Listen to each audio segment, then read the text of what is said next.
हूँ आपका DNP India में। हम नजर डालेंगे आज की बड़ी खबरों पर। तो चलिए शुरुआत करते हैं बुलेटिन की, जिसमें सबसे पहले बात होगी वित्त मंत्री पर कसा प्रियंका गांधी ने तंज, तो कैसे बीजेपी के फायर ब्रांड नेता ने दिया करारा जवाब।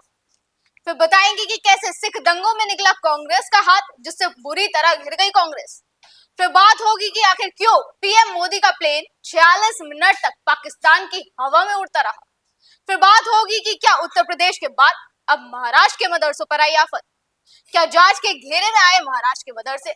आखिर में बताएंगे कि संगम नगरी के बाद अब काशी ने बनाया कौन सा बड़ा रिकॉर्ड। कांग्रेस सांसद प्रियंका गांधी आम बजट और वित्त मंत्री निर्मला सीतारमण को सवालों के घेरे में घेरती हुई नजर आई, जिसका बीजेपी के फायर ब्रांड नेता सम्राट चौधरी ने करारा जवाब दिया। प्रियंका गांधी वाड्रा ने निर्मला सीतारमण को घेरते हुए कहा था कि सरकार ने हर चीज पर जीएसटी लगा रखी है, सब कुछ महंगा है, बच्चों की स्कूली ड्रेस, मोजे, जूते, साड़ी, बिंदी और कॉपी किताबों पर जीएसटी लगा दी है, पेट्रोल डीजल महंगा है, देश में हर तरफ महंगाई है। यही नहीं, संसद के बाहर उन्होंने निर्मला सीतारमण पर कहा कि मुझे नहीं पता कि वो किस ग्रह पर रह रही है, वो कह रही है कि कोई महंगाई नहीं है। उनका ये बयान सुनो। So will you say anything on the effect reply? I don't know which planet she's living in. She's saying there's no inflation, there's no unemployment, rise in unemployment, there's no rise in prices. So I don't know which planet. जिसके बाद सियासी घमासान शुरू हो गया है। BJP नेताओं ने प्रियंका गांधी को आड़े हाथ लेना शुरू कर दिया है। इसी कड़ी में बीजेपी नेता सम्राट चौधरी ने कांग्रेस नेता पर निशाना साधते हुए कहा कि गांधी परिवार के लोग सत्ता में नहीं है, इसलिए उनका ये दुख झलकता है। सुनिए उन्होंने क्या कुछ कहा। देखिए, अत्यंत ही दुर्भाग्यपूर्ण है। उन लोग को लगता है कि राजशाही है, कि उनके परिवार के लोग सत्ता में नहीं है, इसलिए वो दुख और पीड़ा झलकता है। इस देश में कोई दूसरा वित्त मंत्री या देश का प्रधानमंत्री नहीं बने, यही गांधी परिवार सोचता है। गांधी परिवार को यह जानना चाहिए कि देश में अब लोकतंत्र है, लोकतंत्र में जनता तय करती है कि प्रधानमंत्री और वित्त मंत्री कौन हो। 41 साल बाद आज सिख दंगे मामले पर सुनवाई हुई, जिसमें कांग्रेस के नेता सज्जन कुमार दोषी पाए गए, जिससे कांग्रेस की मुश्किलें बढ़ने लगी हैं। 1984 सिख विरोधी दंगों से जुड़े केस में दिल्ली की राउस एवेन्यू कोर्ट ने कांग्रेस के पूर्व सांसद सज्जन कुमार को दोषी करार दिया। सज्जन कुमार की सजा पर 18 फरवरी को बहस होगी। दरअसल तत्कालीन प्रधानमंत्री इंदिरा गांधी की 31 अक्टूबर 1984 को उनके 2 सिख अंगरक्षकों द्वारा हत्या किए जाने के बाद दंगे भड़क गए थे, और ये मामला 1 नवंबर 1984 का है, जिसमें पश्चिमी दिल्ली के राजनगर में सरदार जसवंत सिंह और उनके बेटे तरुणदीप सिंह की हत्या कर दी गई थी। उस दिन शाम को दंगाइयों की भीड़ ने पीड़ितों के राजनगर इलाके में स्थित घर पर लोहे के सरियों और लाठियों से हमला किया था। शिकायतकर्ताओं के मुताबिक इस भीड़ का नेतृत्व सज्जन कुमार कर रहे थे, जो उस समय बाहरी दिल्ली लोकसभा सीट से कांग्रेस नेता को दोषी करार किया। वह इस मामले पर अब बीजेपी ने कांग्रेस को घेरना शुरू कर दिया है। बीजेपी के राष्ट्रीय प्रवक्ता आरवी सिंह ने कहा कि यह हत्या का ऐसा मामला है जिसका उल्लेख करते हुए रूह कांप जाती है। सुनिए उन्होंने कांग्रेस को आड़े हाथ लेते हुए क्या कुछ कहा। 1984 के मामले में सज्जन कुमार को अभियुक्त पाया गया, उसको माना गया कि वो कन्विक्ट है। आज कोर्ट ने माना, राउस एवेन्यू कोर्ट ने। ये इतना निर्मम हत्या का मामला है जिसका वर्णन करते रूह कांपती है।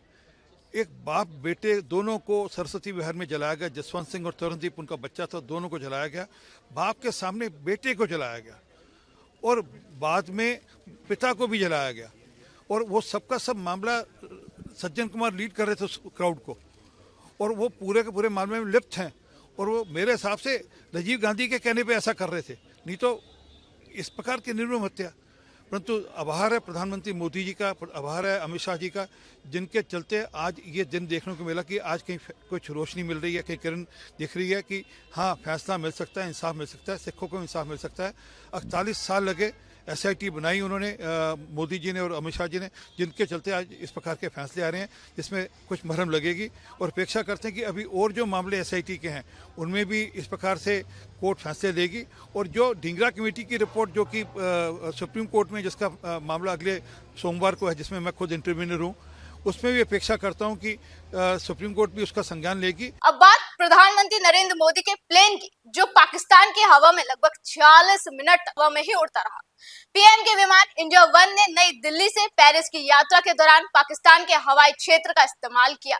ये घटना तब हुई जब अफगान हवाई क्षेत्र बंद कर दिया गया। मीडिया रिपोर्ट्स के मुताबिक पीएम मोदी का विमान शेखपुरा, हफीजाबाद, चकवाल और कोहाट जैसे पाकिस्तानी क्षेत्रों से गुजरा और लगभग 46 मिनट तक पाकिस्तान की हवाई सीमा में रहा।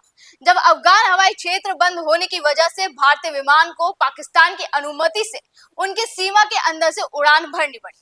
बता दें कि ये पहली बार नहीं है जब पीएम के विमान ने पाकिस्तान के हवाई क्षेत्र का इस्तेमाल किया। इससे पहले अगस्त 2024 में यूक्रेन से दिल्ली की यात्रा के दौरान भी पीएम मोदी के विमान ने पाकिस्तानी हवाई क्षेत्र का इस्तेमाल किया था। उस समय भी विमान पाकिस्तानी हवाई सीमा में प्रवेश कर कुछ देर तक वहां रहा था। योगी सरकार द्वारा उत्तर प्रदेश के मदरसों पर ताबड़तोड़ एक्शन के बाद अब महाराष्ट्र के मदरसों की भी जांच की मांग उठने लगी है। अपने बयानों की वजह से सुर्खियों में रहने वाले महाराष्ट्र के कैबिनेट मंत्री नितेश राणे ने ये मांग उठाई। उन्होंने कहा कि महाराष्ट्र में सभी मदरसों की जांच होनी चाहिए। साथ ही आशंका जताई कि मदरसों में देश विरोधी और गलत गतिविधियां चल रही है। सुनिए उन्होंने क्या कुछ कहा। नंदुरबार जिले में अक्कलकुआ तालुके में एक बहुत बड़ी कार्रवाई हमारे महाराष्ट्र सरकार के माध्यम से हुई है, जहां वहां एक इलीगल तरीके से मदरसा चलाया जा रहा था। एक यमन का एक नागरिक वहां आके टेररिस्ट एक्टिविटीज प्लान कर रहा था। वो सबकी जांच हमारी महाराष्ट्र की पुलिस कर रही है। अभी मैंने हमारे सीएम साहब से पत्र लिख के इतनी मांग की है कि महाराष्ट्र में जितने मदरसा हैं वो सच्ची में उसको उसमें पढ़ाई होती है या उसमें टेररिस्ट एक्टिविटीज होती है, तालिबान को बढ़ावा दिया जा रहा है। वहां क्या उसामा बिन लादेन बनाने का काम हो रहा है, क्या विद्यार्थी को बढ़ाने का काम हो रहा है, छात्रों को बड़ा करने का काम कर रहा है। ये सब की चौकसी करने के लिए मैंने सीएम साहब के पास पत्र लिखा है। मैं खुद भी उसका फॉलोअप ले लूंगा, जिसे मदरसाओं में अगर इस तरीके की अगर कोई एंटी नेशनल एक्टिविटीज होती रहेंगी तो महाराष्ट्र के सारे मदरसाओं को बंद करना चाहिए। इस दिशा में हम कार्रवाई करने की कोशिश कर रहे हैं। संगम नगरी में आयोजित महाकुंभ का असर अब काशी में भी दिखाई दे रहा है। काशी का हर कोना श्रद्धालुओं से भरा है और महाकुंभ की तरह काशी में भी श्रद्धालुओं का भारी सैलाब उमड़ रहा है। महाकुंभ शुरू होने के साथ ही बाबा विश्वनाथ की नगरी काशी में श्रद्धालुओं की संख्या बढ़ने लगी थी। वाराणसी में काशी विश्वनाथ धाम में नया रिकॉर्ड बना है। 11 जनवरी से लेकर 11 फरवरी तक बीते एक महीने में 1,40,00,000 श्रद्धालुओं ने बाबा विश्वनाथ मंदिर में दर्शन पूजन कर नया रिकॉर्ड कायम किया। भारी भीड़ को देखते हुए तमाम व्यवस्थाएं की गई, जिससे श्रद्धालुओं को किसी तरह की कोई परेशानी का सामना नहीं करना पड़ा। इसमें खास बात ये रही कि 2 से 4 घंटे लाइन में खड़े होने के बाद भी श्रद्धालुओं को बाबा विश्वनाथ के दर्शन हो पा रहे हैं।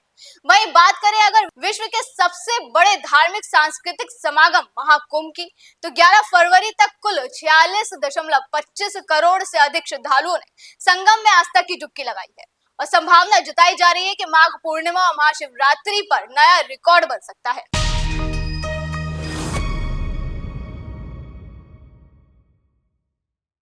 ऐसी देश और दुनिया की तमाम खबरों पर हमारी बनी रहेगी नजर। आप देखते रहे DNP इंडिया। नमस्कार।